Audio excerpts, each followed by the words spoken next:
বিজনীৰ ৩ নং গৰাইমাৰী পিষ্টল আৰু সজীৱ গুলীসহ দুজনক গ্ৰেপ্তাৰ।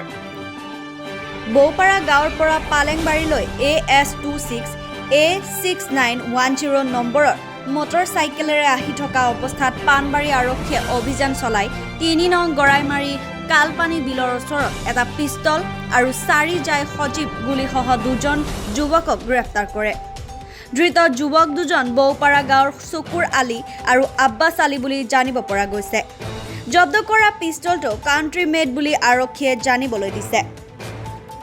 পাণবাৰী আৰক্ষী থানাৰ ভাৰপ্ৰাপ্ত আৰক্ষী বিষয়া বিনয় মালাকাৰ আৰু উপ আৰক্ষী বিষয়া আনোৱাৰ হুছেইনৰ নেতৃত্বত চলোৱা হৈছে এই অভিযান।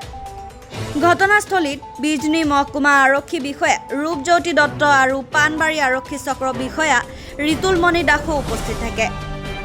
আৰক্ষীয়ে জব্দ কৰা কাণ্ট্ৰি মেড পিষ্টলটো আৰু গুলীসমূহৰ উৎসৰ লগতে ইয়াৰ সৈতে আন কোনো ব্যক্তি জড়িত আছে এই লৈ তদন্ত অব্যাহত ৰাখিছে পাণবাৰী আৰক্ষীয়ে। News desk report, news time 3।